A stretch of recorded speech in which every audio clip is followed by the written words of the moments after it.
Welcome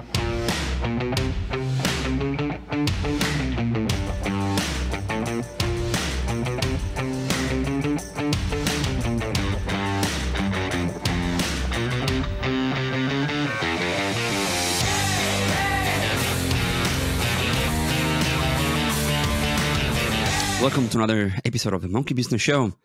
Today we have Johan and Boom. Boom, what's up, buddy? Welcome. Hello, thank you. Thanks for having me. Hello, hello. I can't believe we have a secret logo finally on the podcast. Huh? Yeah, He made it, representing. I don't have the jerseys yet. They didn't arrive yet, so gotta wear just a t-shirt. I'm so surprised that it's there already. I guess. I don't know. It was pretty fast. The announcement was made like yesterday, right? Yeah, but it was like I had the merch like a few days before already. Like we signed the contract before already. Okay. I see. Well, I would say congratulations, How are you feeling about this new team and playing with Puppy? Thank you. I'm super excited, obviously. Like I think it's gonna be a great experience for me because so far, like in the times I played Pro Dota, I played with one coach and one captain, like for 3 years already, with Celery as a captain and Immortal Fave as coach. And like our system was pretty much the same, like for these 3 years in Viking GG back when we started, and gaming, I would say like a lot of the stuff was the same. So this is gonna be very new for me, and I'm looking forward to it. Oh, that's good.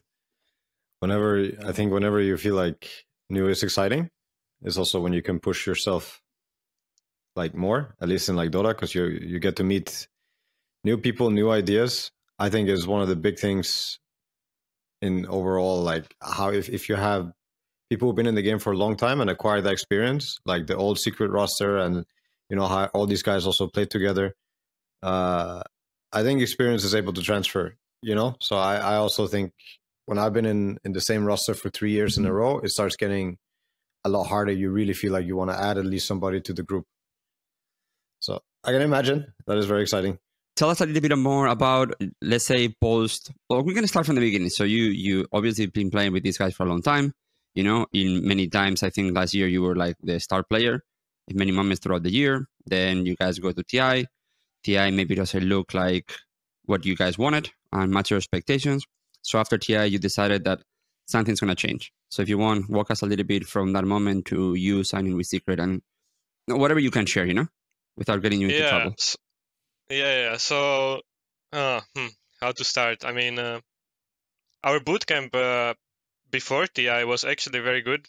We bootcamp in Malaysia, and we're like beating almost everybody. Like at some point, we were like 20-2 in scrims. Like 20 wins and 2 losses. Like we're beating literally everyone. And then some problems like started to arise. Maybe if you win too much, like you get too comfortable with your ideas and like too confident. And then we started losing, like right before TI, like a week before TI, we started losing, and started finding some like internal problems. So like between people and stuff. And I think change in the team was like inevitable. Either like if I stay, someone else will change, or in this case, I was the one being changed. But I think change can be good, and it's very exciting. Also, it's like more risky than staying together, I would say. But yeah, it's exciting for me. And when did you start talking to Puppy? Well, it was when Liquid, like a few days after Liquid announced that they're looking for a player, I was talking to Liquid a bit, to Blitz, and then he said, that they're full. And then like a day after he said they're full, Cyborgman messaged me on Twitter and said that I should have a Steam invite from Puppy, and Puppy just messaged me, if I'm a free agent or what's my plans for the new season. So it was like pretty random. I would have never expected to play for Team Secret. They had Nisha, in my opinion, one of the best, if not the best, like players at TI, and mid laners especially. Like I think he was the best for a long time already. He's super consistent and just super good. So it's big shoes, big boots to fill. Yeah. However you say it, but I think I can do it. I'll try my best. What do you think of Secret at TI? And what do you think of like Nisha in the finals? I think he was like one of the best performances I had seen out of a player. Even when I would say games started going bad, he started almost playing better. It was really cool to see the last two games, even though it was like a sad way to lose, I guess. But yeah, the Ember and the Morph games, like wow, I was super impressed. Yeah. Super impressed. Yeah, same. I mean, that's what I said, right? I think he was the best player at TI. Even though Tundra rolled over them 3-0 super easily, like he was still the standout player. He was just, I don't know, owning. Big shoes to fill, but good luck. Again, I think it's a cool experience to play with Puppey and to play with Secret. I think it has made many people learn so much about themselves in the game. I was actually talking to Mid1 about this at TI, and yeah, like people who go to Secret, I think they pick up a lot of stuff, you know. So I could agree to that. I think playing with Clement was also one of the better things to have happen, you know, in the early Secret days. I think everybody who played in that Secret roster, we shared a lot of stuff with each other. I at least feel like I got a lot out of it. When you play with really good players, you can change so much, like learn so much in such a short amount of time. Especially Puppey, right? He's been to every single TI. Like he's been doing this for 15 years, and he's still on the top. Like it's crazy. He must have something. He must be doing something right. I don't know what he eats, man. I don't know what he eats to keep the motivation for that long. Yeah. Damn. So without really trying to make any leaks or anything, but I think it's pretty interesting how Liquid continues to place behind Secret at TI, but players from Secret continue to leave to Liquid. So I don't know what else, you know, Secret has to do for players not to leave. Like, I don't know. Johan, what do you think? I don't know. It's one of those, you know, it's hard. Like a TI, it's a team breaking tournament. And I think like even this thing of Gaming Gladiators bootcamp going swimmingly for, I don't know how long it was in total, but probably went much better for longer than it did worse. And then some bad things happen. Just one day, one moment, 1 hour in one day, like, and now you have such a big problem that if you don't change it, the team is going to have to change. Dota is quite intense like this. Like this tournament is a project, I think, for most that people want to overcome, solve, get on top of, be better than the rest. And when something goes wrong in this like project, the quest to get to the top or how you get there, it starts getting on people's minds. It starts getting on the nerves. It starts becoming like a really big thing.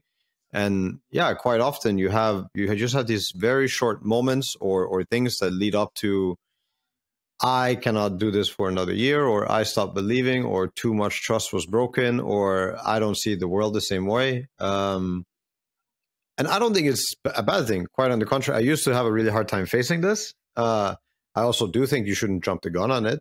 But at the same time, I think it's sometimes just what has to happen.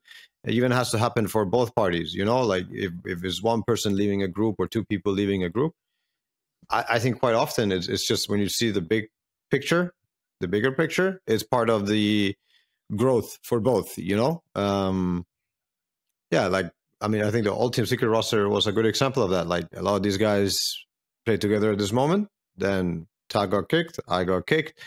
Eventually, some of these guys played together again. I played with S4 again later. And yeah, I don't know.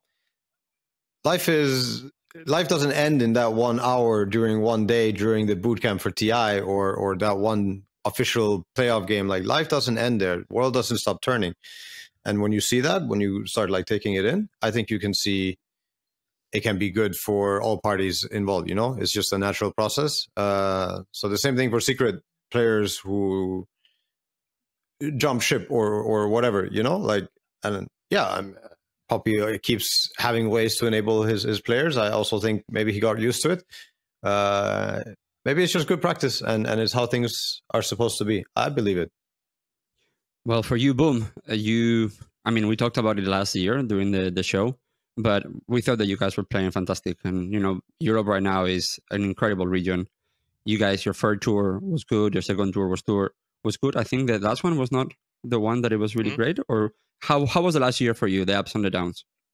So when we started the team, like last year after TI, it was pretty much the players that didn't get any offers from any big teams that they would like to play for. So it was just like the leftover players that we got.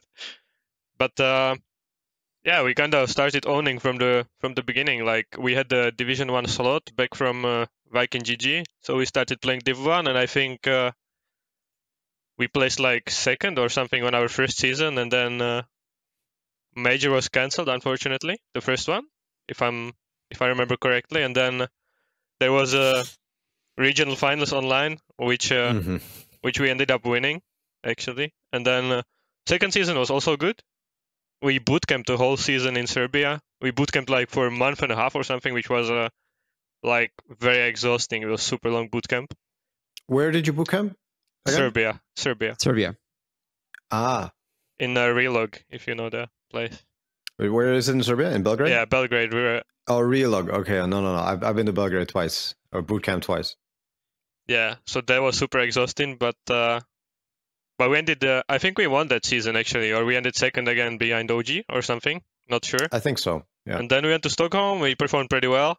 Like the whole time we were playing pretty well, and then after Stockholm, I'm not sure what happened, but I think people got like comfortable with winning, and then they thought they don't have to try as hard, to win. But if everyone else is trying like their hardest and you're not, they're gonna beat you, And so yeah, we almost got relegated in the last season, but we ended up staying in Div 1. We played against Goon Squad some relegation game when we beat them, and luckily we qualified to TI with the points that we won in Stockholm and the regionals and the DPC season. So, but at TI, I don't know. Like I think change was inevitable pretty much in this team. Was this your first TI? Yeah, it was my first TI, and it was my second overall LAN. My first LAN was Stockholm Major. Oh, dude, that's awesome. How was for you? Tell me a little bit. How does it feel? For a player like you suddenly go to Stockholm, to your first major, and to the first TI. So I think a little bit of the fans can understand how you feel or how the experience is for you. Yeah, so going to Stockholm, like the group stage when you play from the hotel rooms, it's all chill, It's just like playing from home. But when you get to play on the stage in front of like thousands of people, I don't know, it was a new experience for me, and I was so nervous. Like before the first time we went on stage, like I was in backstage, like literally shaking. Like I was so nervous. I've never been this nervous in my life. But yeah, it gets better. Like the second time we went on stage, it got much better already, and at TI it was good already. But maybe it was also because at TI, like the first venue that we played in was very small. There was like only, I don't know, not sure how many people, maybe 1,000 or 2,000 or something. So it didn't really give me that TI feeling that I got when I was watching all these TIs before. Like it was always a huge venue, like 10,000, 15,000 people or whatever. And this didn't really feel like, I'm not sure, like big of a difference from Stockholm or something. Felt like the same. Yeah, Stockholm have more people. Yeah, I think usually no. I think usually TI will be more intense in that aspect. But at the same time, I think when outside asks the question, like, did you feel nervous or how did you feel playing in front of that many people? You would say yourself, right, that it wasn't that big a difference at the end once you sat down and played. Or how was it for you? Like this part, like just playing in front of people, playing in front of a crowd? No. So I was only nervous backstage and like first moments when you got on the stage. But when you sit behind PC, you turn on Dota and it's back to your comfort zone. You're just playing the game you've been playing your whole life. Yes, so. Exactly. I think this is the case for so many. Also, the ones who maybe have the questions like, how is it going to feel? I think once you just sit in front of the screen, I don't know. It's very easy to zone in, or at least I think players have this when you go play at a venue, that you can zone into the screen very easy. I guess done it for so many hours, so yeah. Yeah, for sure. But Boom, I have to ask you, all the trophies in the back. Yes, it's nagging me. Where is this from? So what is your secret talent? Yeah, when I was like I'm not sure, like 9 or 10 years old, I used to do roller skating, rollerblading, how you call it, like No way. speed skating on wheels, you know? Uh-huh. Yeah. And I was like Okay. I was like the best in my country actually, and like these are just the biggest trophies. Like I got hidden medals, like hundreds of medals in my closet, you know. No way. But also That's from hilarious. Wow. yeah. Also after I quit doing that, I started playing table tennis. Like a year later, that was when I was like 11 and 12 and 13, and I also was like one of the best in my country. Like I was winning a lot of tournaments. I was like, how do you call it? Like a champion of my country, like in my age category, you know, obviously. But Wow. I yeah, that ended when I injured my shoulder. Like I was playing in the finals, like the grand finals of a tournament, and I injured my shoulder. Like I tore a muscle or something, and I obviously I lost. Like I pulled through, I finished it, but I lost. I couldn't really play, and after that I went to a doctor, and you know they told me that I can't play for like half a year. I have to let it heal, and like What happened? everybody jumps ahead, you know, like what happened? I'm not sure. Like I was just playing, you know, just playing, like and I made some bad movement or something, some wrong move, and a muscle tore in my shoulder. A muscle tore. Oh wow. Oof. Yeah. I'm sorry, dude. Oh, okay, but that's still funny. Like I could have maybe guessed ping pong because a lot of other players do ping pong, but speed roller skating, I would have never guessed that. That would not have been in my top 100. Yeah. That's hilarious though. Like I'm trying to get into rollerblading a bit myself, like just the simple shit. But wow, that's cool. That's really cool. So how does that work? I'm trying to imagine, like you're on a oval course, or is it like, how does it go? Yeah. So there was a lot of races. Like there would be races like every weekend, like Saturday, Sunday, 2 races. You know, like people from the whole country would come and race. Sometimes it would be on like a oval course, and sometimes it would just be in the middle of a city. Like some roads would close, you know, and they would just make a track there, and you would race there. So yeah, it was a hard sport though. Like it was very physically exhausting. I can imagine. It's really good for the shins, right? Like your shin and ankle muscles, they get really focused. At least that's how I feel. I don't know what's like the biggest workout you get from it. Well, when you're racing, you want to go as fast as possible, you know. So you like bend the whole time, so you like can go as fast as you can, and it's very hard on your back actually, and on your what's it called, like legs. I guess the thighs. Like yeah, thighs, exactly. Yeah, that's what I meant. Oh, dude, I want to see this now. Like, there has to be some footage of this. There has to be some footage of all those races you've been through. I don't know. For me, it's super cool. Like, I'm imagining like the Olympics or like the speed skating, but those guys like look like monsters too. The ones with the thick legs. Damn, that's really cool. Oh, that's amazing. So, have you played any of the Dota players in ping pong? Like from the other teams? There's like I played the scary ones, I guess. Yeah. I'm not sure who's the scary one, but I don't think so. I played only against Soneko in Stockholm at Media Day. He was pretty good actually. He was okay, but I think I would beat everyone. Oh wow! Okay. Don't want to sound too cocky, but you know. Well, I think GH was semi-pro also. I think Mika and Koikvar are supposedly really good at the game too. Yeah. Koikvar too. Koikvar played for many years. Yeah, he was also semi-pro, right? Or like, what were you? Yeah. Yeah. Oh. I don't wanna like say something wrong, but yeah, I know that there's other Dota people who had ping pong lessons and like did it for a few years, and also in the Chinese scene, I've also seen like some of them for sure grew up playing amateur ping pong at least, you know. So it's funny. That's funny. I would love to see at some point. We were talking a lot about trying to make a ping pong tournament for some Dota tournament, but I would love to see all the hype matches, you know, because I think it could be mega hype. That sounds super cool. I would love to be part of that. Yeah. Oh, we should do that. Nice. For sure. I play myself a bit, but I'm not gonna sell myself above people who've actually done this for years because I never got there, but I had a lot of interest in it. Like I love all the racket sports like badminton, tennis, ping pong. But yeah, no, man, that I want to play you as well sometime. That sounds like fun. I can play, but I'll probably get wrecked. Yeah, sure, we can play. We can play tennis as well. I love tennis too. Yeah. What about badminton? Badminton is also one of my favorites. I don't know if you ever Yeah, got mine into too. it. I love all of them as well. I love all of them too. It's very big in Denmark. Nice. Johan, I feel that you're very, very good ping pong player, but on the amateur level of ping pong, you know? Like somebody that has never taken classes or anything like that. Yeah, I could be king amateur or Yes. super low pro maybe. Like, but You're a herald. No. You're a herald Yeah, player. yeah. You're the best one of the heralds, but a herald. Yeah.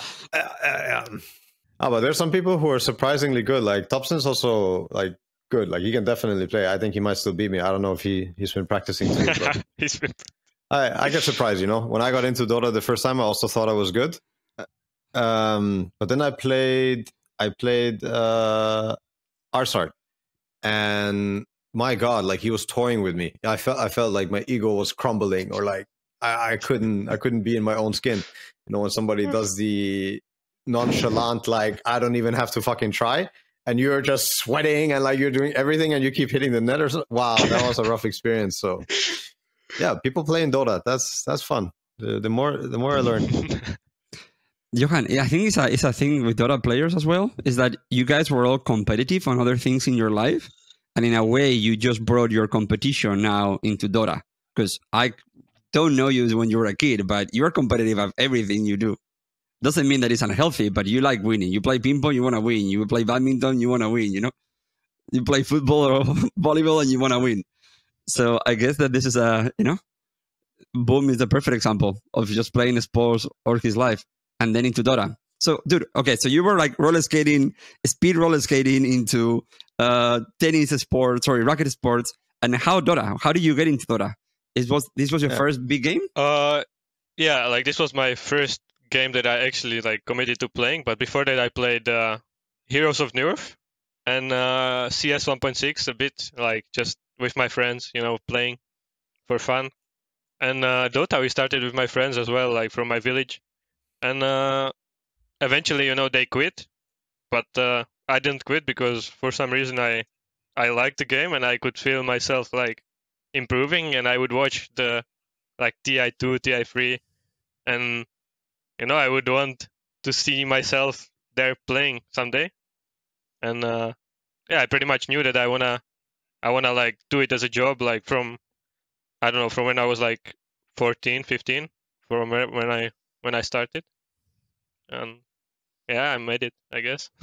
Damn. So you actually went into it like thinking that you could get enough money from this to sustain, or like for it to like the hobby could take over and become like full time? Well, I wouldn't say I went into it like I want to make this my job, but I went into it just I don't know. I fell in love with the game and I just didn't stop playing. And at some point, you know, I realized that I'm improving very fast. Like I'm actually getting good, and I would watch these tournaments and I would like compare myself to these players, and like maybe I would think that they're not that much better than me and I can make it.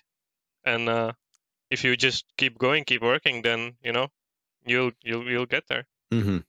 Back then, the salaries were a lot lower. I remember that was just when it was starting out. Were you thinking of just winning TI? That was like your first goal? Because we switched also from Han to Dota around the same time, and we were in Fnatic. We were winning like all the tournaments back then as a team, and we had the idea or dream that we could qualify to TI3, maybe not win it, but like TI4, yeah, like we could get in the top 3. We could show people what's up, you know.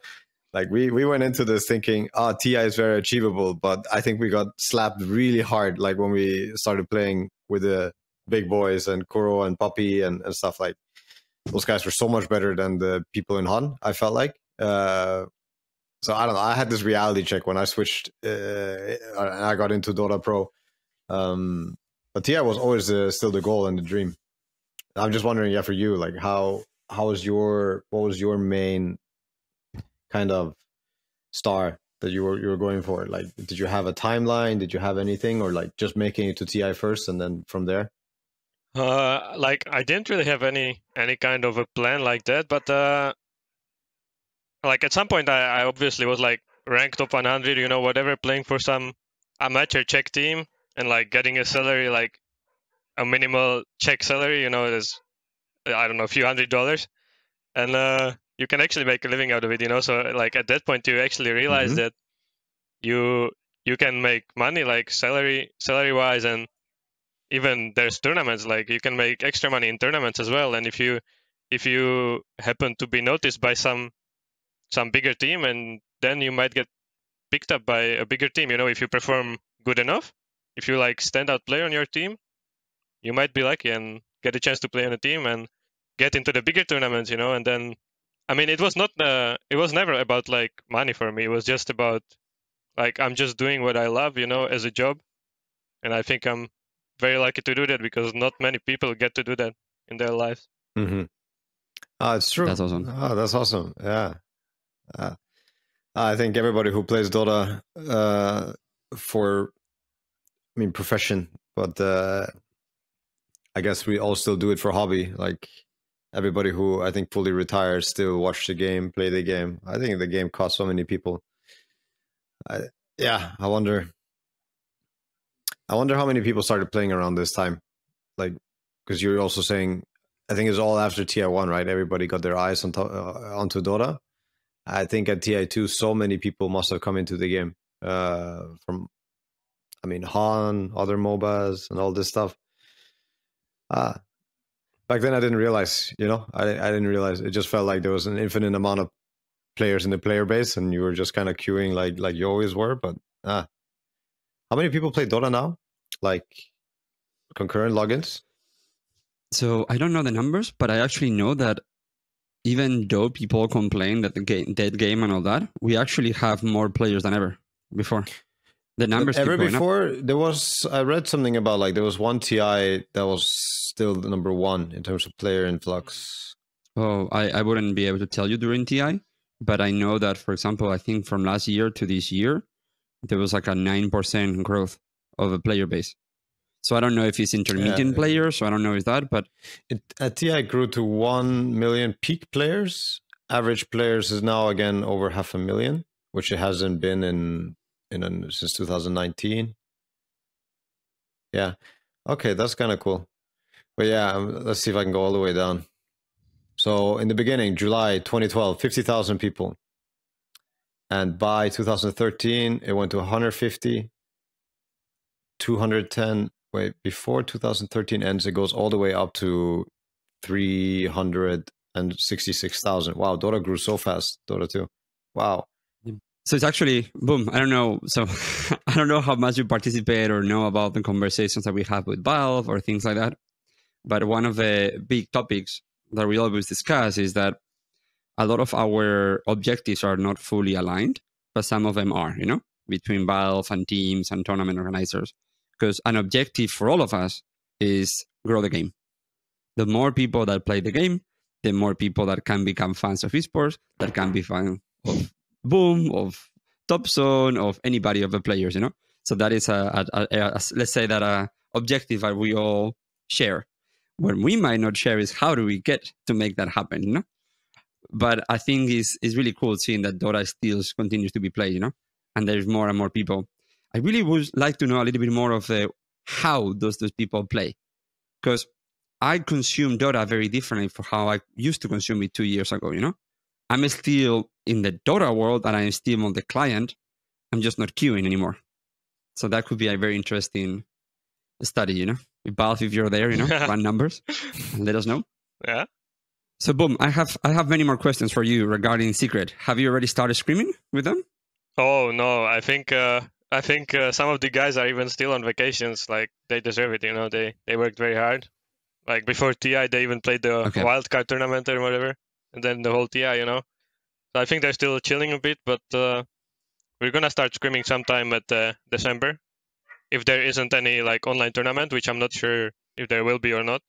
Like I think not though. I think we're just gonna start scrimming end of December and then go to bootcamp in start of January and start DPC there. Yeah. Already bootcamp, damn. You're not gonna do the online thing? Or haven't you, maybe you haven't decided 100% on things? A lot of teams do the online thing, I know, like also the OG roster. They prefer doing a lot more online than offline. Oh yeah, I don't know. We're just gonna. What CyberGmet said is that we're gonna just play a few online scrims at the end of December, and then just straight to bootcamp. That's pretty much the plan. Okay. Okay. Yeah, So okay. we will have another conversation with you later down the road, but let's get it on the record. What are your expectations, or what are you more excited about playing with Clement and some of the boys?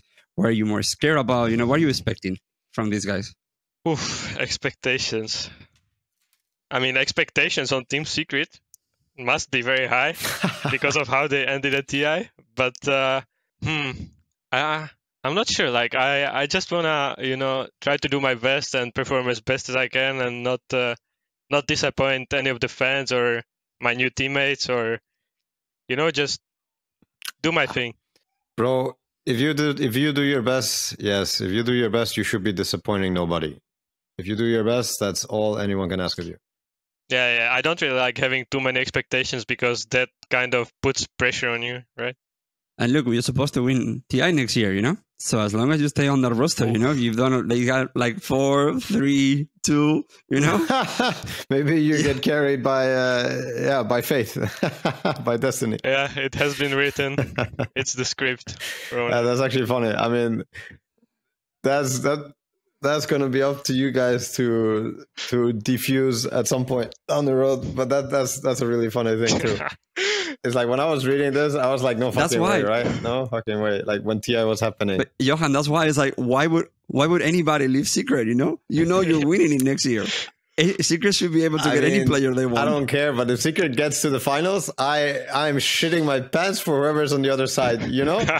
Like, oh my god, that has to be like, what the fuck? That would be fucking insane, man. But yeah, I saw people on Twitter like saying that congrats on winning TI12, just congratulating me already. It's funny. Meanwhile, China is just really sad because they ain't gonna win shit again. China is not gonna win again, unfortunately. I mean, have you seen the news that so many players retire? So, Faith Beyond retires and Y, I think, retires, and now Ame is retiring. I don't know if they're like for sure, but like they're not playing. I think that but Somnus is still playing. Somnus doesn't want to go anywhere until he wins. I mean, it made me a bit sad, honestly, when Somnus announced his retirement, because he was like one of my favorite mid laners. Like, he's super good also. He's one of the best for sure. I was so sad when Hao retired, but he ain't never coming back. He never came back. That was so sad. You remember Hao? Tongfu Hao? Oh, yeah. Dude, that guy was a legend. He was MVP carry player. I remember his life stealer. That was the life stealer games. It was awesome to watch, but he never came back. No, he never came back. I mean, I think he was in one of the skids for TI9 or something like this. I don't know.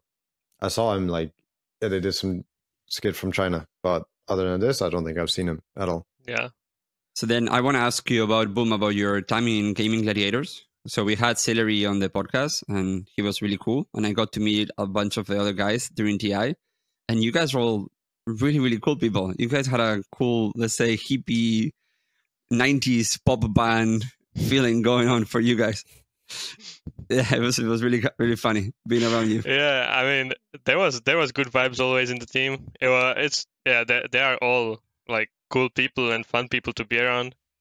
Yeah, it's just, it doesn't always matter like what kind of a person you are. It also matters how you think about the game and how you play the game, how you behave inside the game. And it's just you cannot have a team just based around how people are, in real life. Nah, I've had this myself quite a few times in the past. People who are, perfectly amazing comrades outside the game. Very nice to be around. Very funny guys, very easy to vibe with. And then once you get inside Dota, there's I've seen like inner demons come out of some other guys. I'm not gonna name names, but holy shit, I have seen was it Mr. Jekyll and Mr. Hyde? Like, what happened? Everything was so good. Yeah, like anger issues, mouse slamming, all these things that like you turn your head around. Everything was, you were having dinner. Everything was great yesterday. And today is just like, what the fuck? Fuck this shit. This Venomancer. It's like, wow, what the fuck is going on? Yeah. It is hard, I think, to find people you want to gel with and have the same professional or ways of getting to a goal as you. And I think it takes a lot of effort for people to kind of align on this also. It's like effort and openness. Like, I need this and I want this. And then there's also the thing of fighting, I think, habits. Some habits are good to have. Some habits are great. And then there's like also really bad habits. Some people have a hard time shaking. And everybody has bad habits. I mean, and bad habits can be really hard to break. But yeah, sometimes they really ruin the feng shui in the team, or it can fuck up a lot of things. One weak link can really ruin the chain also. Yeah. If he really wants to, or if it's really weak. Yeah, and you asked me about my time in Gaming Gladiators, right? So, like, I would like to talk about when they kicked me, right? Like, when I got the news that they don't want to play with me anymore, like, I was obviously a bit sad, but it made me super hungry and just wanting to, get on another team and just beat these guys and just do better, as a player and as a person as well. Like, healthy competition. Why not?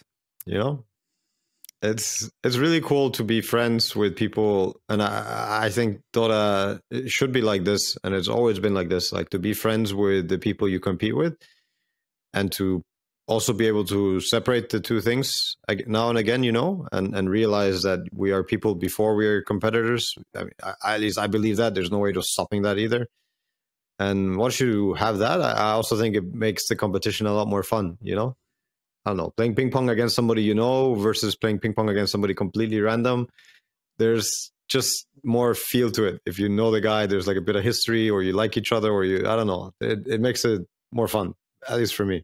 Yeah. So I think these things are really cool, that like people get close. That's true, for sure. I mean, I never had that in Dota because, like, I pretty much only played with one team in Tier 1 Dota. So, but yeah, I think it will be a lot of fun for me and for the guys as well to play against each other instead of with each other. I think that's why Seb went through 25 teams, before he got to OG. So he had little beefs with everybody else. So he had building extra motivation. Burn all the bridges. And then it's like, motherfuckers, I'm going to show you all. That's Seb's secret plan, secret strategy. Build beef with everybody. So every single time he's like, oh yeah, remember that day 6 years ago when you told me that you didn't want my fries and then you ate half of my fries? I'm going to get you this game. You lost my lane back in December. And I'm here winning one tier and then another one right after. Yep.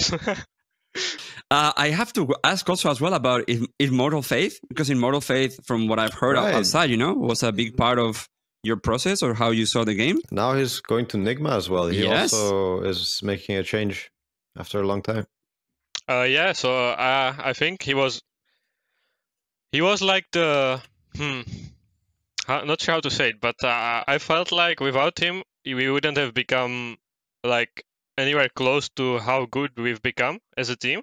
Like, I think he's really good at bringing people together and bringing people to like play on one idea, or like just having concepts. Everyone has the same concept and everyone knows what's happening. Like, having one plan and everyone has the same plan and the same idea on what has to happen in the game, for you to win. And yeah, I think he was a very big part of our success as a team, and I wish him the best of luck. We're pretty good friends with him. And yeah, I think he can make Nigma a competitive team again if the Nigma players are, willing to listen to him and learn from him. Big words. That's really cool to hear. I don't know much about him, so it sounds like he was trying to work on some of the team stuff, perhaps, or he was like trying to, make a team more of a team and not just bring like one Dota thing or trying to bring his own thing, but to make sure that you guys were actually just playing together. Yeah. And he was also doing like 90% of our drafting. Like he would prepare the draft, he would prepare bans against the enemy team, and and we would just like during the draft we would just give like suggestions on our heroes or whatever. But he would be doing like pretty much all of it.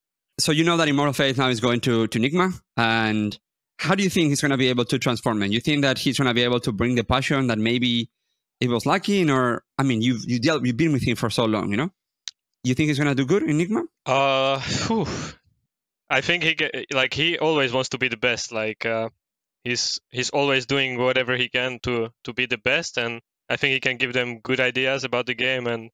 And if he ends up drafting for them, I'm not sure who will draft for them. I didn't talk to him about it, but yeah, I think they will. I think they will most likely do better than they've been doing. You know. Okay. And I wanted to ask you also, both of you, Johan and Boom, about the news that came from TSM. So Moon is not going to be playing this year. He's going to be coaching. He's going to be head coach. Yeah. Yeah. So I talked to him a little bit. I mean, we will probably bring him into another episode, so I don't want to spoil it. But he was telling me that he feels that the draft is so important right now, and some of the other things, that dedicating a person full time to that could be extremely valuable. How do you guys feel about that? I think he is doing a really good thing. I think what we just mentioned before about like authority and coaching, I think you can give a lot of authority to a coach if it's the right fit, if it's the right coach. And I think Moon is the right, like, I think he fits the bill. So I think it's a very smart move, like a very wise move to go for it if you believe you have also the players to execute your vision. So I think it's very cool. I'm excited to see. I believe he's the right guy for the job. Yeah, I'm also excited to see. I think it's a very cool idea to have someone full time doing a head coach. You know, I think a lot of teams should have a guy like that to like prepare everything, prepare you. It's the future, baby. For the games. Yeah, I think so too. I think so too. Boom. Sorry that the internet today has not been really good. I have a story for everybody from my nights at TI. One of the nights that I went to one of the clubs, I actually met Boom in person, and he was so fucking cool. Like, you guys are all cool guys, and the way that you were dressed and with your hair and your glasses, I was like, this motherfucker looks like he's out of a music video, you know? And he was so nice to me all night. So I had a great time with the Gaming Gladiator boys. Yeah, same, man. I had a great time with you too. Awesome. They paint their nails. They have tattoos on their hand. Crazy hair. Literally, it's like it's a boy band. I'm a huge fan of Tofu as well. That dude has some lush lion mane. Also good vibes. Yeah, I mean, the Gaming Gladiators group was epic. Yeah. Yeah. Thanks, guys. Well, this is the new evolution, dude. I'm very happy for Secret and for you. I think you guys are going to be a great match. You're really cool vibes, and I know that Clement is let's say, a strict leader that rules with an iron fist. But if you see let's say a pattern of the players that have really done really well with him, like Rezo and all that, I think that you're going to, I don't know, I think you're going to get along really well with Rezo, you know, and with the boys. Yeah, no, dude, you have to give my best to both of them. I think you're gonna really enjoy playing with them. Best of luck, and yeah, no, enjoy it. Enjoy every day. Enjoy every moment. Yeah, thank you. Thanks to both of you. I will try my best, and I will enjoy every minute of it, I'm sure. And that's all anyone could ever ask of you. Well, thank you so much. Don't listen to no haters. Yeah, and no look, haters. for us, you know, we have a big rivalry with Secret, but we work internally a lot with them, and we have obviously incredible love for Clement and Cybermad and some of the boys there. So, you know, I hope that you gel really well with them, and I hope you beat everybody besides us all year. You know? So, yeah, dude, good vibes for next year. It's gonna be fun. I hope we beat you guys too, but yeah, we'll see. No, that No. Everybody else.